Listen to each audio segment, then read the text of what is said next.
everyone, and welcome to today's webinar, hosted by HRDQ-U and presented by Keera Godfrey. My name is Sarah. I'll moderate the webinar today. It will be about an hour, and if you have any questions, you can always type them into that chat box or questions box. We'll be answering these questions as they come in live at the end of the presentation or in an email if we do run out of time. So welcome, Keera, and thank you so much for joining us today. Thank you so much, Sarah. It's always a pleasure to work with HRDQ. Good afternoon to all of you.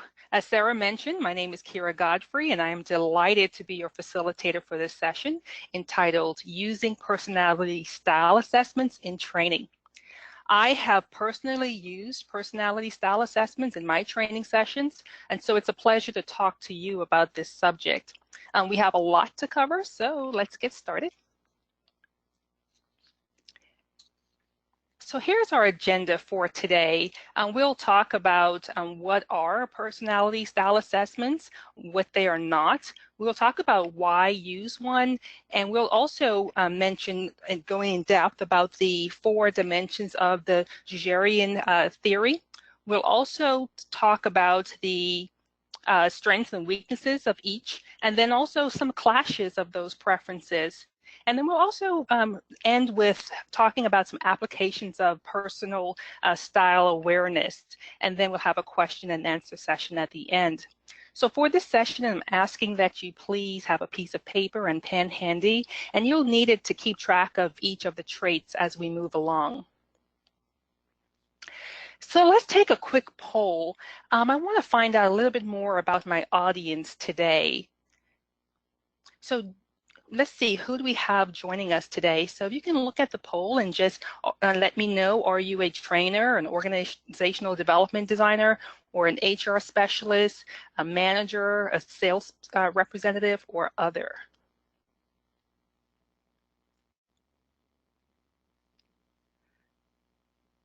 Wonderful.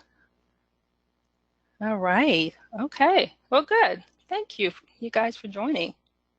We can close the poll now. Good. Thank you to all of you for joining. So we have a nice mix there. We have the majority of people being from training and managers, and then some others. So welcome. And welcome to all of you. I think all of you will find that the PSI, or the Personality Style Inventory, to be an asset to your training library and professional development. So let's take another quick poll there. So let me know, how familiar are you with personality style assessment? So are you a certified expert? You trained using some personality style assessment? Let me know. You've taken one, or if you have little to no experience.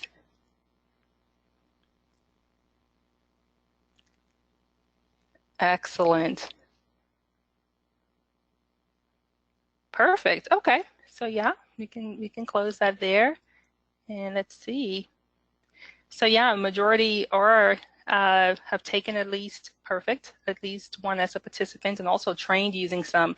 Excellent. And some of you little to no experience. Wonderful. So regardless of your level of experience, I think you will be pleased with how you spent your time today using personality style assessments or tools for training. And they're very helpful. So even for those of you who are certified experts, perhaps you'll hear something today that would be a refresher for you. Perfect. All right, let's jump right into it. So personality style assessments that I will present today has been developed by HRDQ to provide you with some useful insights into your preferences for using your mind, will, and emotions. So these preferences produce a personality style that characterizes your frequently used patterns of thinking and behaving. Your thoughts are linked to your behavior. I'm sure many of you have heard motivational speakers say something like, if you want to change your life, change your thoughts or change the way you think. And these statements are indeed true. Your individual preferences are inborn and are then developed by your life experiences. So the words I'll use today, personality style and behavioral style, are interchangeable. The personality style assessment, they also assess your strengths and weaknesses. This is not from a performance point of view, but rather from a personality perspective. For example, it assesses your ability to collaborate or to listen attentively, to be patient in times of high stress. So we'll talk about that a little bit more. So overall, the personality style is about assessing how you show up in this world. So let's talk about what personality style assessments do not assess. So they do not assess your traits, abilities, the skill in terms of how well you can do a task. It does not assess your character, or which is your ability to do what's right. It does not assess your competence, or which is your ability to comprehend or perform a particular in a particular job area. However, let's talk about what it does, and also why is it important to understand and to use personality style assessments, especially in training. And I would say this is especially if you're training large groups, or you're working large groups, or you have a long training session that you're training maybe over multiple days, or if you're teaching a sales or leadership or any of those related courses, having a personality style inventory or an assessment will be a great tool and a great asset. Like I said, I've done it myself. So here's when to use personality style assessments. So you use it when you want individuals to learn about themselves, their preferences, and their behavior. It also raises self-esteem. Often self-knowledge can free us to try new ways of being and doing, or it allows us to accept ourselves and others more fully. Also, personality style assessments enables constructive use of individual differences. By learning how to deal and cope with others, you may think or behave differently. Also, it helps improves communication. Our communication with others can become more honest and effective as we gain a better understanding of ourselves and others as well.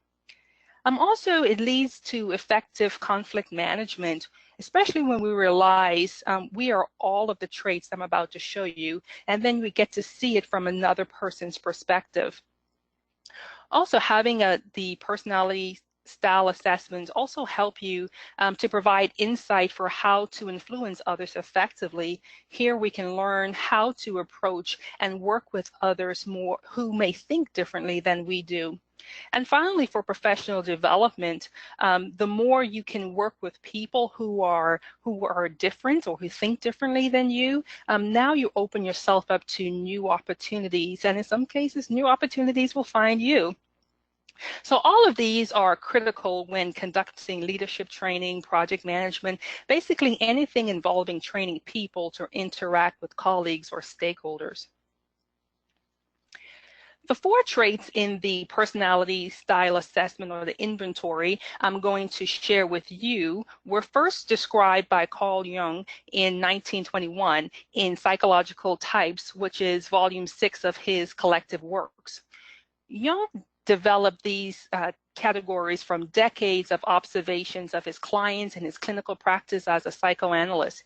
He also found evidence of these preferences in history, politics, literature, music, art, and in the world around him and in every culture he studied. So many, if not all, behavioral assessments that exist today are developed based on Carl Jung's research. So what are the 4 pairs of traits? So the personality style inventory measures your relative preference in 4 pairs of traits that relates to perceiving, which is the types of information in which you pay attention, and judging, which is how you make decisions. Differences in the way people prefer to perceive and make judgments about their perceptions lead to differences in behavior or personal style. People have preferences about where they choose to exercise their perception and judgment. Some people are outer world oriented. They are referred to as extroverts. Others are inner world oriented. They are called introverts. Perceiving refers to the way in which people become aware of things other people, occurrences, and ideas. There are two ways of perceiving. One is sensing and intuition. Judging refers to the way in which people come to conclusions about what they have perceived or the way they make decisions. So there are two ways of judging, which is thinking and feeling. And finally, people prefer one mental process over another. Some people favor perceiving process, others favor judging process. And we'll talk about these in detail. So the following preferences are presented to some degree in all people. There are some people who have an extreme side of it, where their strengths are more pronounced. So as we go through this, I want you to really keep in mind these overviews, and then we'll talk about each one as we go along. So now let's talk about the first one. Let's talk about how you orient yourself to the world. In our perceptions of the world and our judgment about the world, we selectively attend to a specific area, and we value certain kinds of decisions as being more important than others. The basis for this selection process comes from our extroverted or introverted orientation, our attitude towards the world. So let's take a quick poll. So in this poll, and actually I would like you to jot your answers in the chat. Tell me, how do you describe yourself? You will be in group A if you describe yourself as outgoing, sociable, cordial, enthusiastic, a good person, a good people person. And then you will rank yourself as group B if you feel that you are thoughtful, careful, quiet, self-controlled, principled. Please jot your answer in the chat. And also keep your pen and paper handy as well. Perfect. Oh, let me give you a little more time there. So are you outgoing, sociable, thoughtful, careful? Great. All right. So here are the results here. So if you ranked yourself in group A, then you're more extrovert. And then if you rank yourself in group B, then you're more of an introvert. So let's talk about, what does this mean? So extroverts attend to the outer world, the people, the events, the rules and expectations of others and society, more than they attend to the inner world. So extroverts are sensitive to the outer world ways of being and try to fit in and become what is accepted and valued by that world.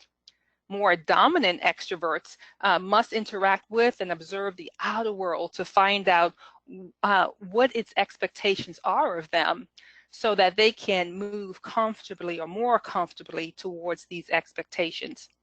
And so group B would be the introverts. They who may know what the outer world expects, however, they attend more to their inner beliefs, their expectations, desires, values, and logic. Introverts seek to behave in ways that have meaning to them as individuals. They use their inner processes as their barometer of the behaviors that seem appropriate to them. So in this case, the dominant introverts must step back from the world so that they can decide what it means to them and how they will choose to respond to it. So again, I will just want to let you know, as we go through all of these, these are different. There's not one better than the other, it's just different. So let's talk about some strengths and weaknesses of extroverts. So for extroverts, your strength there is that you understand what the external world wants. You're really good at interacting with others, using group consensus to solve problems, going along with group decisions. You're a team player. And some of the weaknesses was that making independent decisions may be difficult, especially sticking to them, and also getting tasks done alone, maintaining attention to tedious solitary activities become difficult, and also having meetings with memos or emails would be difficult as well. And let's talk about the strengths and weaknesses of introverts.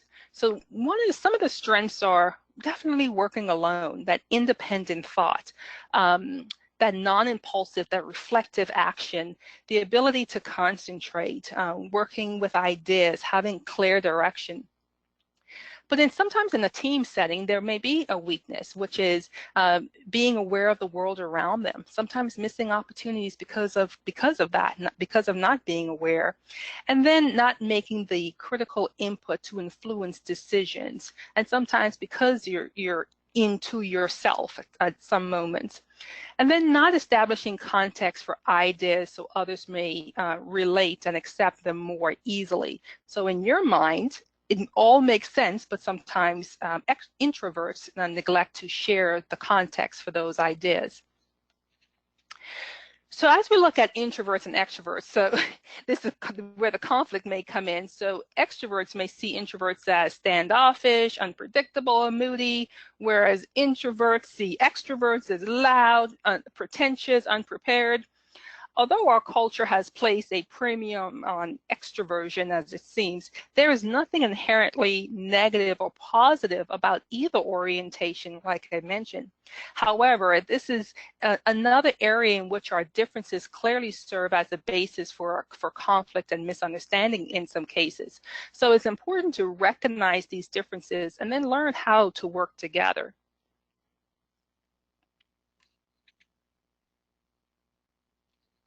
All right, let's move on to how you perceive the world. So people have two general ways of finding out about the world, through their senses and through a process that transcends the senses, commonly referred to as intuition. So both ways of perceiving are used to some extent by all individuals. From infancy on, however, people develop definite preferences. These preferences become more trustworthy as they are reinforced and developed through use, so that either intuition or sensing becomes the preferred way of experiencing the world. So let's take another quick poll just to let me know, again, using the chat room. Tell me, how do you describe yourself? You are group A if you are exact, realistic, sensible, conservative, precise. And you are group B if you feel that you are original, creative, you're visionary, insightful, and theoretical. I'll take a moment there to jot those down.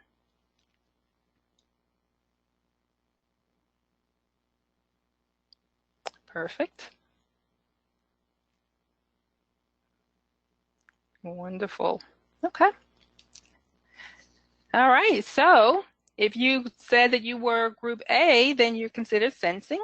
And if you are group B, then you're considered intuiting. So let's talk about this a little bit more. So sensors pay most attention to specific, factual, concrete details. They're interested in evidence they see, hear, feel, touch, or smell in their internal and their external worlds. Because their awareness is usually in the here and now, they are generally thought of as having their feet on the ground. So they can be trusted to record events accurately and are able to recall and use them with great skill. For issues requiring careful consideration and detail, sensing types are effective problem solvers. So let's talk a little bit about those who may be the intuitors. They are constantly looking for meaning and relationships beyond the reach of the typical five senses. They are interested in theory, ideas, and meaning. They speculate using what-if questions. Because they sometimes do not pay careful attention to the here and now, they may ignore the facts and the details. Instead, they are capable of making spontaneous leaps of imagination that enable them to solve certain kinds of difficult problems easily. So why is generally the mode of the intuitor. So there are advantages and blind spots of each of these perceiving. We all use both processes, but through inclination and practice, we have developed one perceiving function more than another. So as we become better at the function we practice, we often forget that the other function exists. sometimes we get impatient with those around us who use the opposite function for perceiving. So let's talk about some strengths and weaknesses here. So for sensing, the strengths can be, again, attention to details, practicality, ability to work with tedious details, patience. And then, of course, we have some weaknesses, which is not seeing the possibilities, losing sight of the big picture, solving problems using only the concrete, so needing evidence. And then also frustration with the complicated, and then the slowness to complete tasks. And then for those who are in the intuition or intuiting group, your strengths are seeing possibilities, working out new ideas, problem solving, working with more complicated situations and tasks, and then also looking ahead. And then some of the weaknesses there, again, the inattention to the details, so losing sight of the here and now because you're looking forward. Also disliking the tedious activities, and then a lack of patience and the leaps of logic. That may be a weakness. So in this case here, so the sensors see intuitors as forgetful, impractical, idealistic, and then also intuitors may see sensors as unimaginative, conventional, or common. Again, now that we see the strengths and of each of the traits, we can now work in a team together and see the value that each member may bring to the table. And so now we begin to exchange those strengths and weaknesses in a team setting, and then now you can see the synergistic effect that occurs as a result. All right, let's move on here. Let's talk about how you make decisions. So thinking and feeling are two different ways you make judgments based on your perceptions. Again, neither way is better than the other. They simply are different and more or less effective depending on the situation. So again, get your pens and pencils out, and then also using the chat, please describe yourself. Let me know, are you group A, those who are systematic, logical, objective, reasonable, and calculating? That's group A. And group B will be the humanistic, empathetic, compassionate, warm, sentimental. So take a moment there and analyze that and let me know, are you group A or are you group B?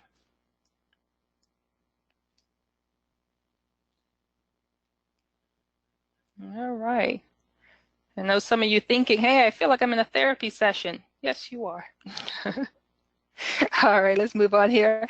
So you are group A. If you said you're group A, then you're more of the thinking. And then if you're more group B, then you're in the feeling group. And again, this is how you make decisions. So thinkers make decisions using logic and analysis. They weigh evidence and draw conclusions based on the strengths of the evidence. So thinkers prefer situations in which systems and procedures have been carefully constructed and communicated. So consequently, much of the thinker's energy may go into creating logical systems for deciding. And then on the other hand, we have the feelers who make decisions on the basis of empathy, of personal values, and strong gut convictions. So underlying the feelers' decisions process is a set of values about how the world should be, and what is right and what is wrong. So consequently, feelers often commit their energy to shaping the world into their image of the way it ought to be. And both groups, again, no right or wrong, is just different. And of course, these traits show up depending on the situation. So let's talk a little bit about the strengths and weaknesses of thinking. So the strengths are logical analysis, being able to have objectivity even in personal situations. So being organized, having organization, critical ability, and then also standing firm, making a decision and standing firm. And then also some of the weaknesses here are not noticing people's feelings, misunderstanding others' values and their importance. And then also lack of interest in conciliation, not expressing feelings, lack of interest in persuading or motivating others. And notice it's not that they cannot, they just lack the interest to do it. So let's talk about the strengths and weaknesses of feeling, or those who make decisions by feeling.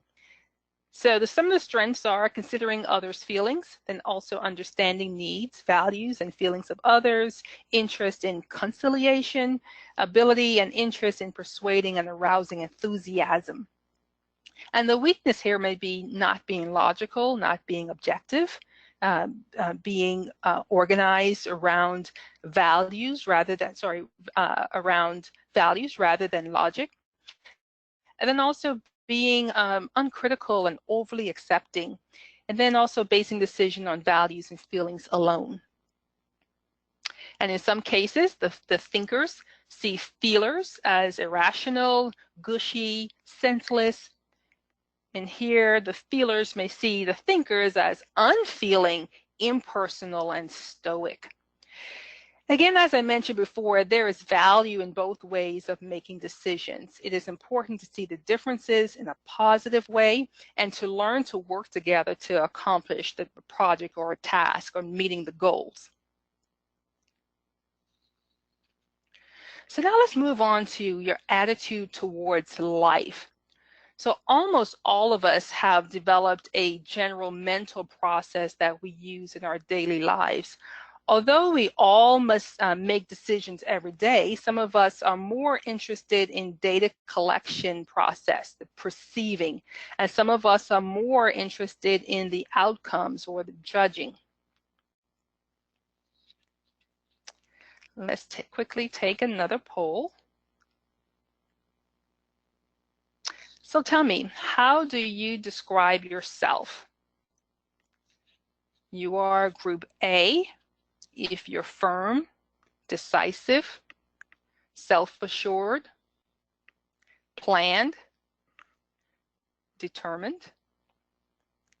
You group B if you're flexible, adaptive, open-minded, tolerant, compromising. Just take a moment in the chat and let me know. And I hope you're keeping track of which group you're in, because that's going to be helpful at the end. Okay. All right, give you another second there. Okay. All right, so here's your preferred attitude toward life. So if we were group A, then you're more judging. And if you group B, then you're more perceiving. So judgers are firm, decisive, and sure of themselves. They prefer to examine a few facets they consider relevant to the problem and then come to a definite conclusion. So once a decision has been made, judges rarely reconsider it because they are less open to new perceptions or data. Having made a decision, they typically move on. And then perceivers are more interested in data than the outcome.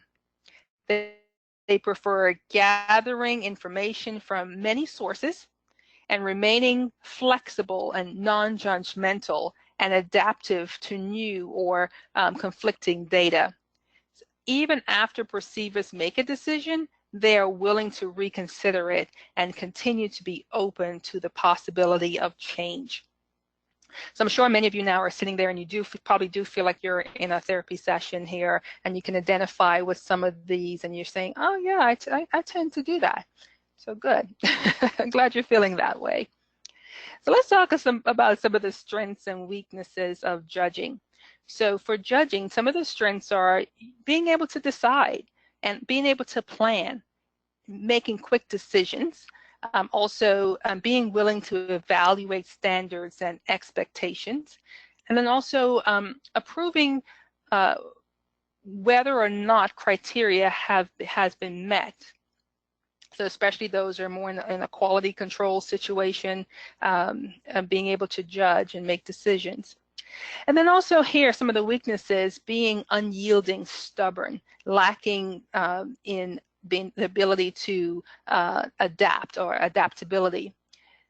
Making decisions with insufficient information. Sometimes you're too quick to make those decisions without gathering all the information and details needed. Dismissing others' concern, being controlled by the task or the plan. And then also another weakness is unwilling to reconsider even in the face of new data. That is definitely a weakness. And let's talk about some of the strengths and weakness of perceiving. So perceivers, some of the strengths are seeing all sides of issues, the flexibility and adaptability, deciding based on all available data, not being judgmental, and also compromising the task and plans for the good of all. And then sometimes you can see that a weakness can be being indecisive, not planning, having circumstances make the decision for them. So not being, just letting things happen and not being a part of influencing how the outcome may be. And then also the inability to make quick, firm decisions. And then rushing to complete tasks because of a deadline, that's a weakness. So judges may see perceivers as indecisive, weak, hesitant, and then perceivers may see judgers as stubborn, presumptuous, and also short-sighted. One can guess that these two attitudes towards data and decision-making might cause conflicts between people with opposite preferences. Carl Jung believed that these differences are the basis for most interpersonal disputes and relationship problems. Judges often think perceivers are really wishy-washy people with little sense of time about getting things done. And then perceivers, again, may see judgers as rushing ahead or headlong into things, somewhat like a bull in a china shop. This is one area in particular in which we do not appreciate being reminded of our differences by our opposites. So if somebody tells you that, hey, you may too wishy-washy, I can see where, yes, that can not go over well.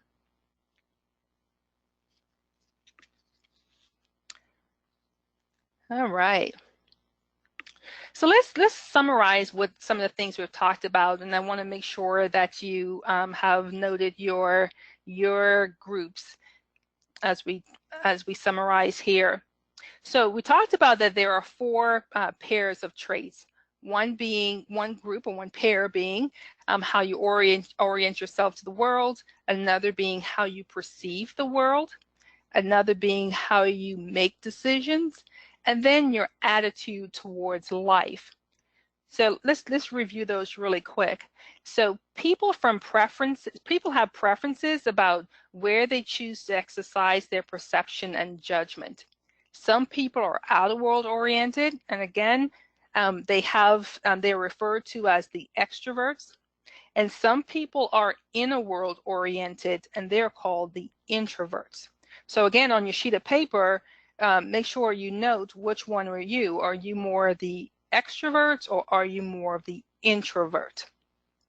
So take note of that. If you are extrovert, just put a little E there. And if you are an introvert, go ahead and place an I. And now let's move on to perceiving. Perceiving, again, refers to the way in which people become aware of things, people, and occurrences and ideas.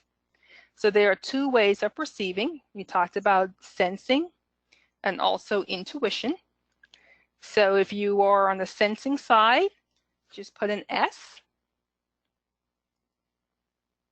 And if you are on the intuition side, you're going to use an N for that.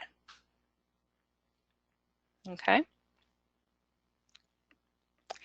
All right. And then the third one being judging, or how you make decisions, refers to the way in which people come to conclusions about what they have perceived.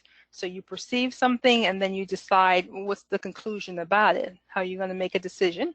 So there are two ways there, which is thinking and the other one being feeling. So if you considered yourself more on the thinking side, just go ahead and put a T. And if you felt that you were on the feeling side, you're going to use an F for that. And finally, some people prefer one mental process to another, which is reflected in their attitude towards life. So some people, again, favor perceiving process, and others favor the judging process. So if you found yourself more on the perceiving side, then you're going to put a P. And then on the judging side, you're going to just use a J. Okay. All right. So the following preferences are present in all of us, in everyone to some degree. So it is the extremes that are described here and that we've been talking about. The strength of a preference is indicated when you take the personality style assessment. Then there is a series of questions that are asked, and then you score the questions at the end. So depending on the score, lets you know where you score on the spectrum. So the strengths will determine how closely the following descriptions fit your own personality. So here we're just taking just to introduce these dimensions to you, these traits. So when you actually look at the personality style assessments, there are 16 possible combinations depending on the mix of your preferences. For example, if you refer to yourself as, let's say, an INFJ, would be the personality style for individuals whose preferences are introvert, intuition, feeling, and judging. So notice that you have some degree of strength in each of the 8 preferences.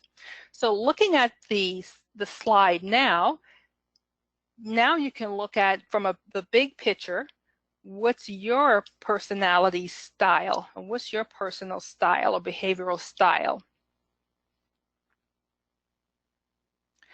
And one of the benefits that we talked about in knowing your behavioral style is that by knowing your own style or your own personality or behavioral style and that of your team members, then you can better accomplish tasks and truly maximize the abilities.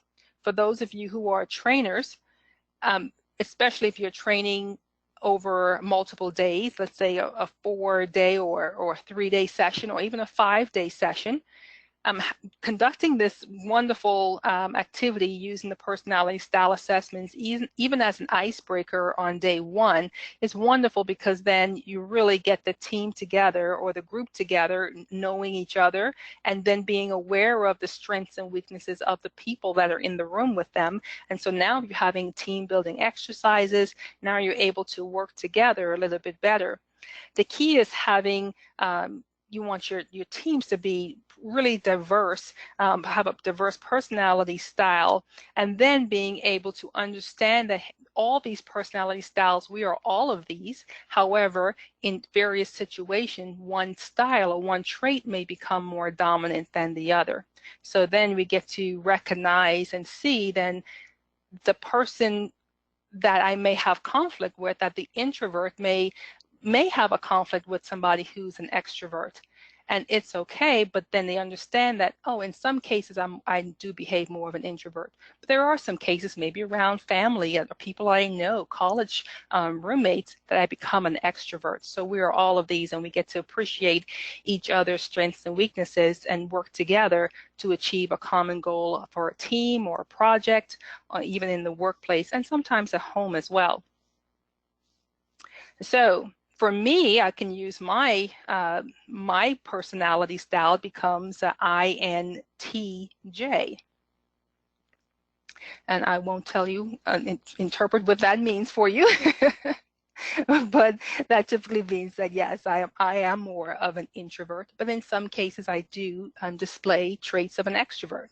In some cases, I more use more intuition, and then also using thinking as I make decisions. And then I use the judging process mainly in terms of how I relate to the world. All right, you're doing great on time here. So what I want to leave you with is this quote by Patrick Leonisi. He wrote the 5 dysfunctions of a team. And he says here that teams succeed because they are exceedingly human. And we can all relate to that. Teams are exceedingly human. By acknowledging the imperfections of their humanity, members of functional teams overcome the natural tendencies that make teamwork so elusive. And so what that really is saying is that as we realize that we are all human, we all have strengths and weaknesses in terms of how our behaviors are expressed. However, if we can just acknowledge that, then we become this functional team, and we then all of our apprehensions about working in a team goes away, because now we're acknowledging those imperfections and now we're working together. We're not seeing one trait as better than the other, but we're seeing that we're all of these, and there are wonderful strengths in all of these traits, and being able to, again, achieve that synergistic effect of the team. So one of the things I really want to point out, and I said it before and I want to repeat it again, is that a strength, so any strength that you may have, when it's carried out to excess, that it's just excessive, it becomes a blind spot that can hurt your performance. So, and it can result in bad decisions and a loss of contributions others could make to good solutions. So what that's typically saying is, let's say you are an introvert like me, but let's say you take it to the extreme and you're excessive with it. So now I'm working in a group or in a team, but I'm quiet. I'm not sharing my ideas. I'm sitting there and I am coming across to my team members as standoffish, that I'm not speaking. And I say, well, I'm just an introvert. I don't speak. That then hurts my performance, and it also allows then that the contribution that others can make and that I can make now becomes that it's not working in a team setting, that it now becomes a distraction rather than something that actually helps. So if you have overdeveloped one attitude or dimension to the virtual exclusion of the opposite, then you find yourself unbalanced. So there are several coaching applications for a personality style assessment, and that's ranging from teams at work or play, so whether it's sports or whether it's at work, and for some people sports is work, and then also to individuals at work, whether you're in a work setting or you're at play or at home. And the applications can also be used, again, for in a couple setting. So there are many applications for how you can use the personality style assessment by HRDQ. So here then, usually people with specific personality styles display characteristic behavior patterns in their personal and work-related lives. The list we reviewed represents some of the common behaviors associated with each of the preferences. So how you apply this in a leadership situation. So if you have a team of introverts, you now understand that they may work best alone on individual activities. That may just be what they prefer. However, they may also be, even though they may be slow to get involved in situations, and they may think carefully before taking action.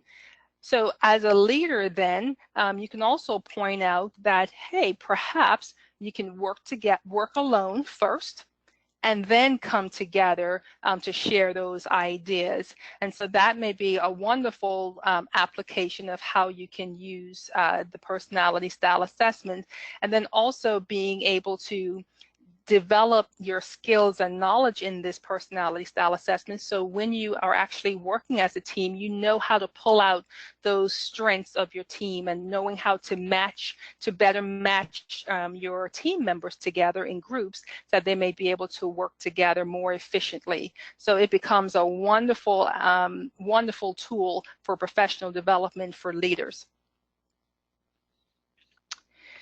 And then here, I would like to leave you with a quote here, a wonderful quote by Casey Stengel, which is a baseball manager. And he said that it's easy to get good players. It's easy. However, getting them to play together, that's the hard part. And that is the truth. And many of you, I'm sure, can identify with that, is that now in the days of recruiting and LinkedIn, there are wonderful ways of finding great people. But getting them to really be great together, that is truly the hard part. And that's where comes in the skill of being able to understand who's on your team, who's working in your company, the personality traits and behavioral traits, and then again, being able to synergistically work through those traits, understand what they are, and really bring out the best in each person. So we're doing great on time here. So please, there's a chat room, and please, if you can submit any questions you may have. Sarah, I will now turn it back over to you. All right, wonderful. Yep, we do have some time for some questions. Yep, go ahead, shoot those into that chat box. And while we wait for some of those questions to filter in, Keera, could you just advance to the next slide, please? Sure. Thank you. So the webinar, this is the foundation of today's webinar. It's the personal style inventory, and we're actually offering a 25% off the starter kit, and that's going to be good until October 3rd. So go ahead, you can use that coupon code at the checkout, and for more information on that, just go to HRDQstore.com. So, all right, let's see. Our first question is coming from Maria. What if you are a mixture of an extrovert and an introvert? Good question. It's perfectly okay. That's the answer. In some cases, that is the case. And what that really means is that you appear to be balanced in your preferences.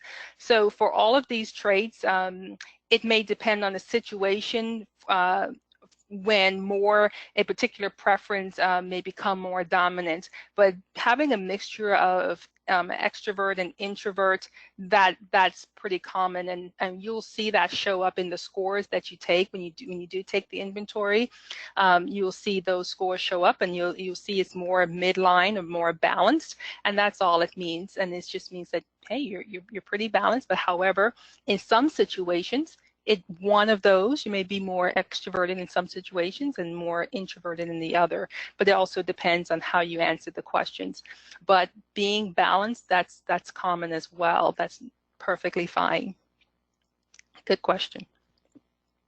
All right, perfect. Thank you. All right, let's see. Let me just scroll through these a little bit. Next question is coming from Tim, and he wants to know, what is the difference between the MBTI assessment and the PSI?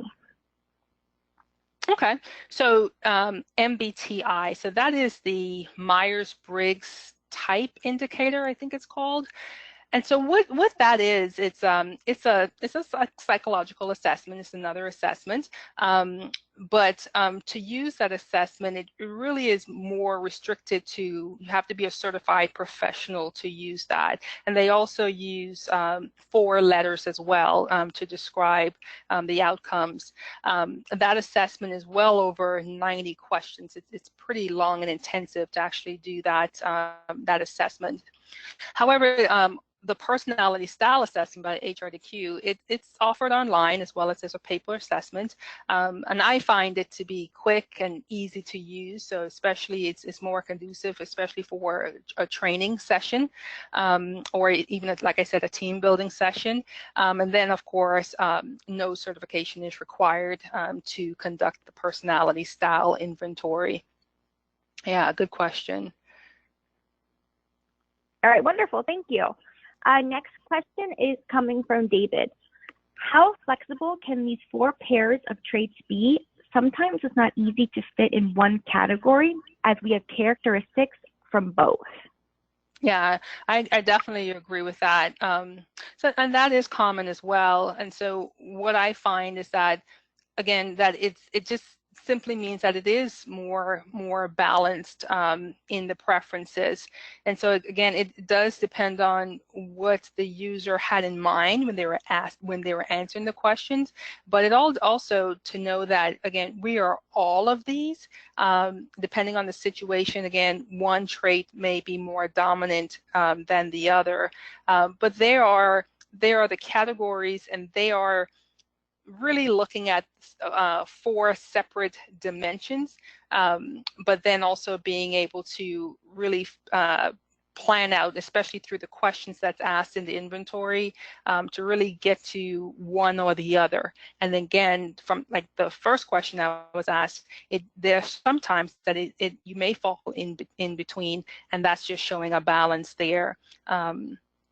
But yeah, sometimes it is not easy to fit in a particular category, especially when you look at the last one, which was the I think it was the judging and the sensing. Sometimes it is difficult to go into those. The judging and the perceiving. Sometimes it is difficult to be one or the other. But through the questions, you'll get to see which one you fall into. All right, perfect. I think we're just going to have time to take one more question. Again, if we didn't get time to answer your questions, we'll be putting those into a Word doc, and we'll actually send those to Keera, and she'll answer them. We'll actually send those out in an email, so look out for that. And our last question is coming from Lauren. In your experience, are there any personality types that work better than others?